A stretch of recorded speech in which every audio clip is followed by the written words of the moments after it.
regeneração da humanidade.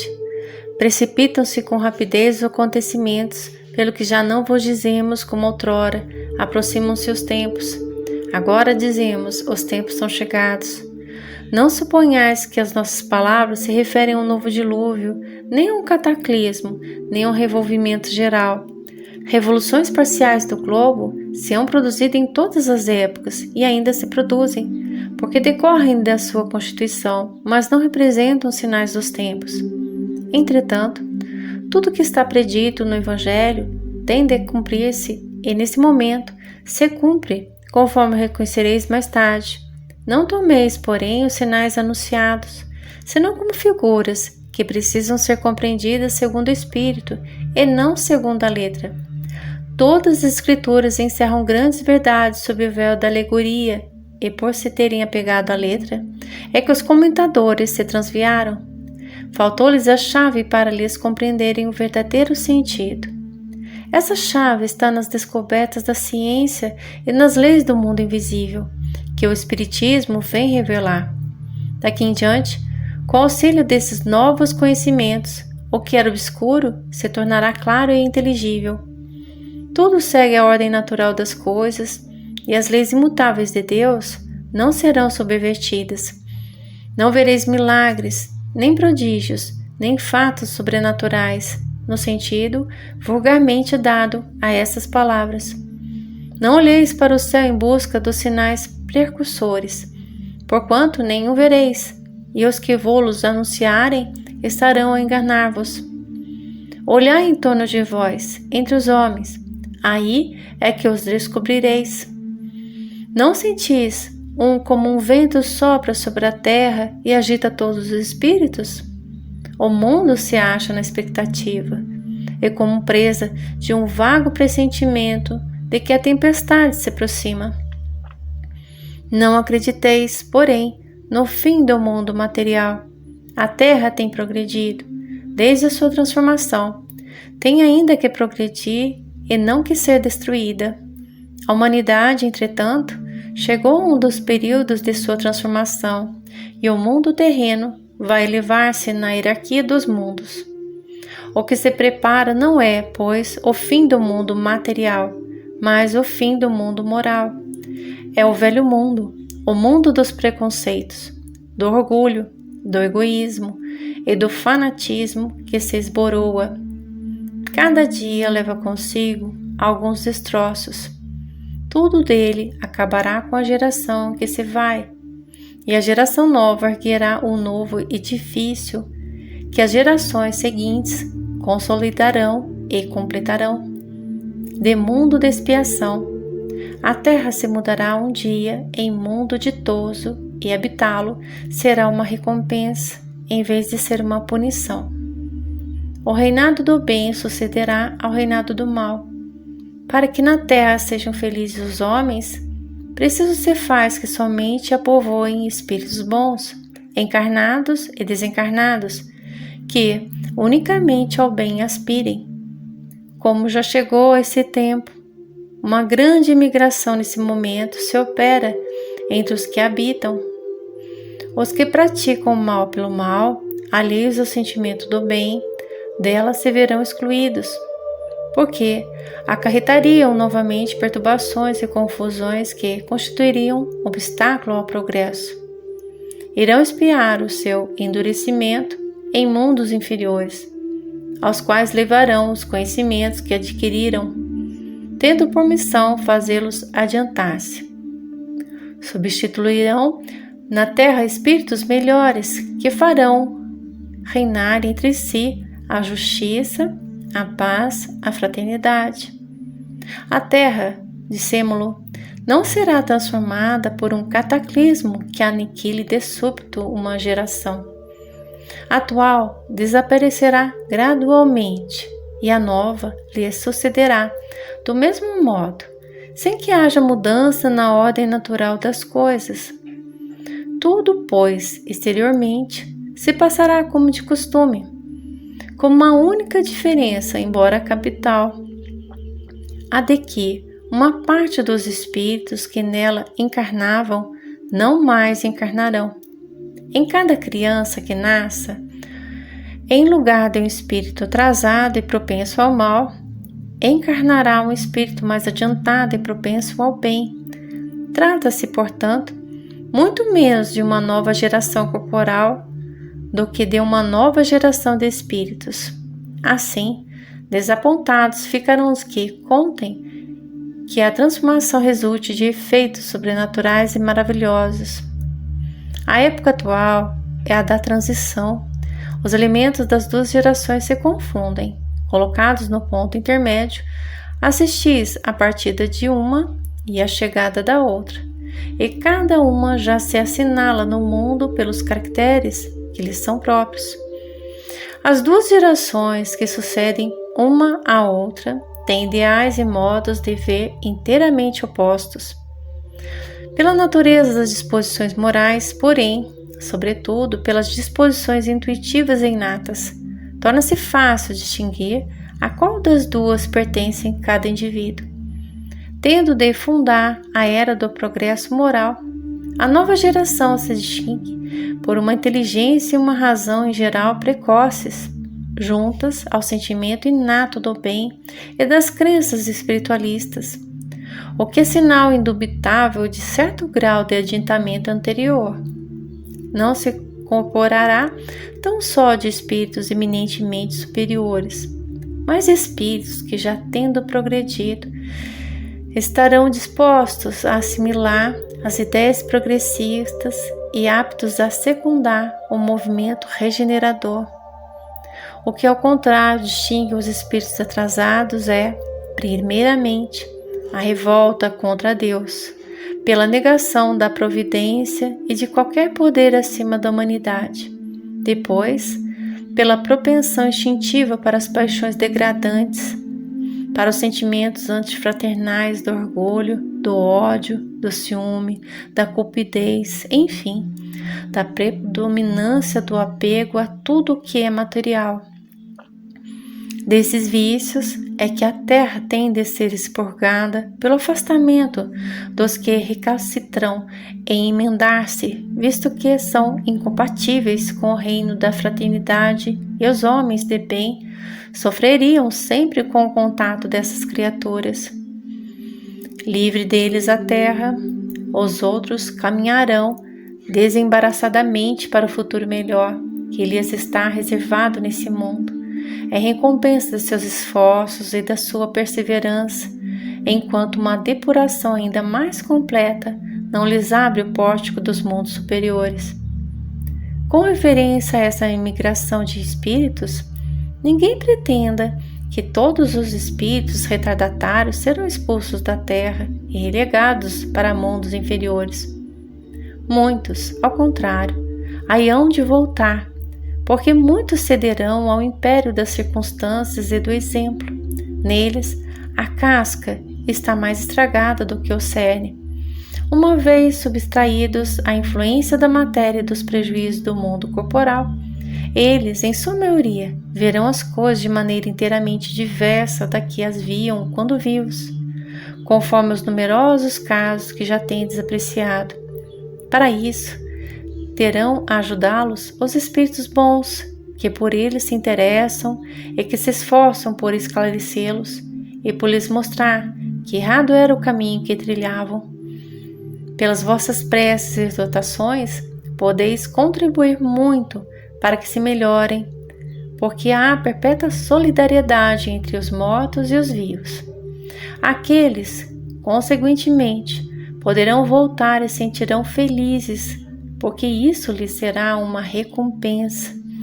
Que importa o que tenham sido e feito, se animados de melhores sentimentos se encontram? Longe de se mostrarem hostis à sociedade, serão seus auxiliares úteis, porquanto pertencerão à geração nova. Não haverá, pois, exclusão definitiva, senão dos espíritos substancialmente rebeldes, daqueles que o orgulho e o egoísmo, mais do que a ignorância, tornaram surdos aos apelos do bem e da razão. Esses mesmos, porém, não estarão voltados à perene inferioridade. Dia virá em que repudiarão o passado e abrirão os olhos para a luz.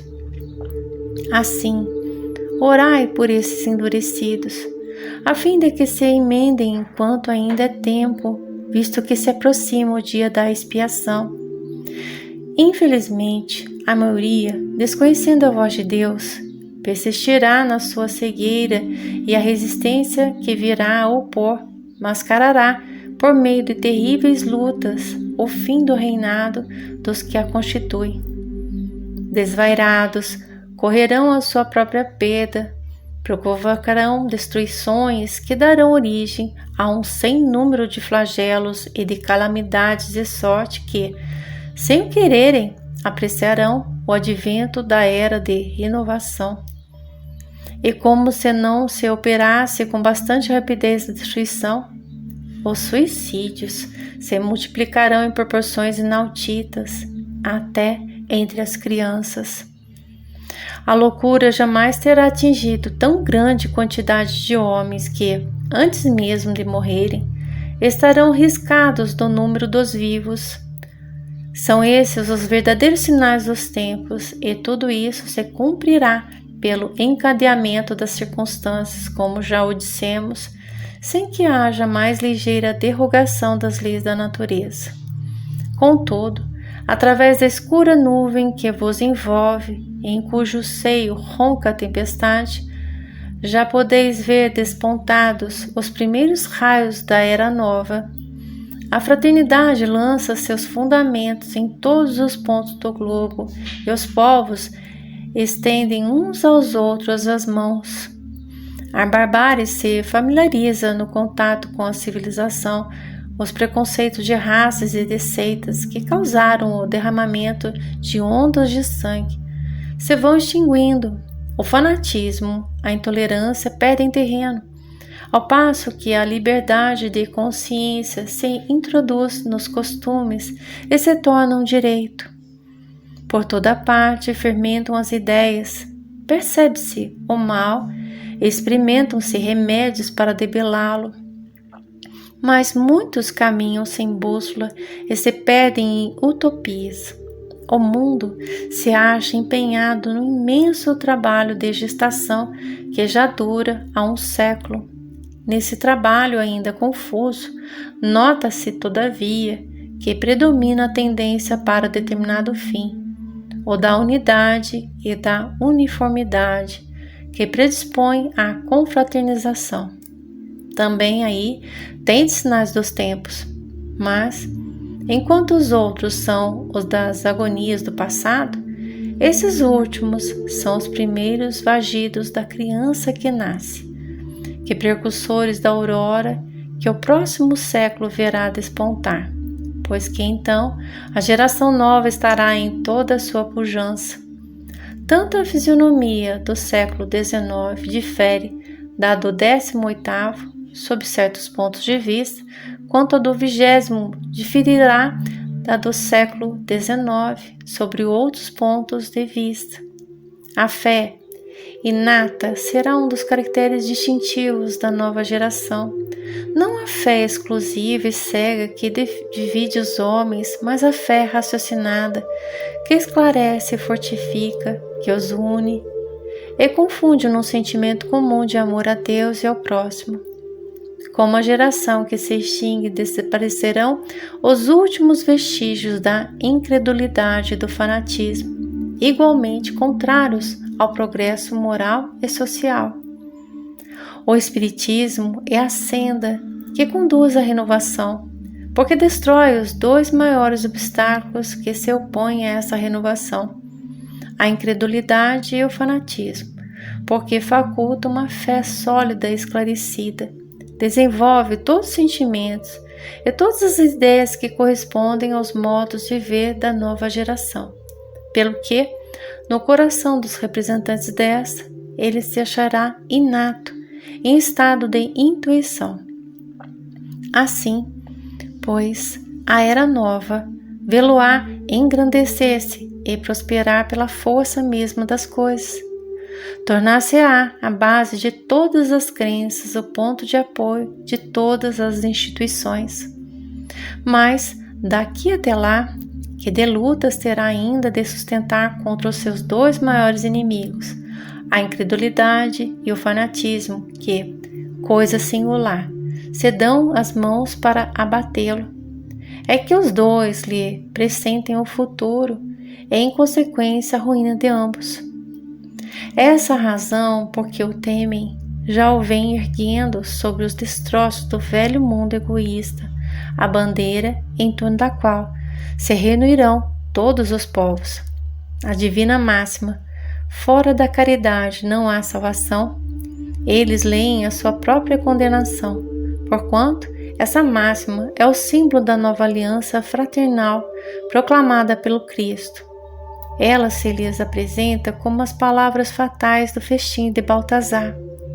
Entretanto, deveriam bendizer essa máxima, porquanto os defende de todas as represálias da parte dos que os perseguem. Tal, porém, não se dá.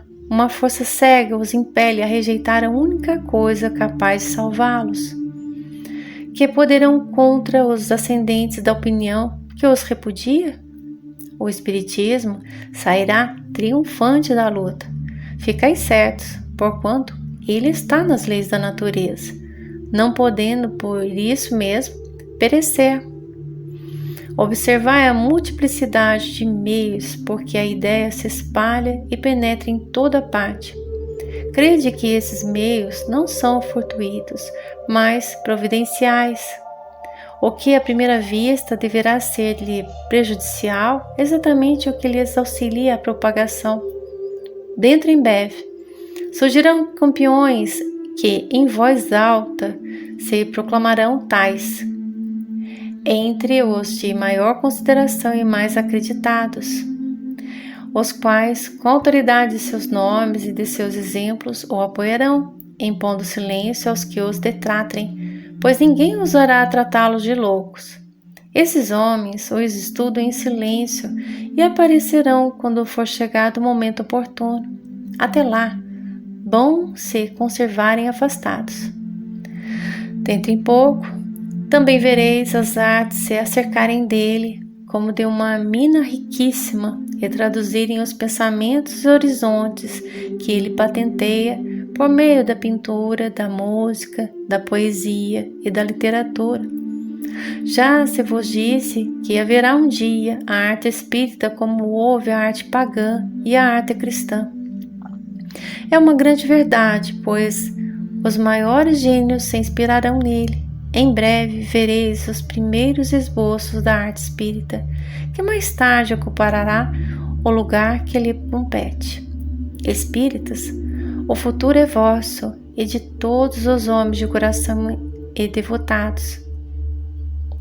Não vos assustem os obstáculos, porquanto nenhum há que possa embaraçar os desígnios da providência.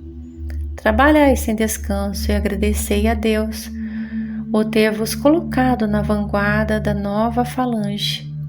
É um posto de honra que vos mesmos solicitastes e do qual é preciso vos mostreis dignos pela vossa coragem, pela vossa perseverança e pelo vosso devotamento. Felizes dos que sucumbirem nessa luta contra a força, contra a vergonha. Ao contrário, esperará no mundo dos espíritos os que sucumbirem por fraqueza ou pusilanimidade. As lutas, aliás, são necessárias para fortalecer a alma. O contato com o mal faz com que melhor se apreciem as vantagens do bem. Sem as lutas que estimulam as faculdades, o espírito se entregaria a uma despreocupação funesta ao seu adiantamento. As lutas contra os elementos desenvolvem as forças físicas e a inteligência. As lutas contra o mal desenvolvem as forças morais. Texto do livro Obras Póstumas de Allan Kardec, capítulo 27, Paris, dia 25 de abril de 1866. Eu sou Cláudia Molina, do grupo Apometria Amor e Luz, e agradeço por divulgar esse texto. É preciso propagar a moral e a verdade.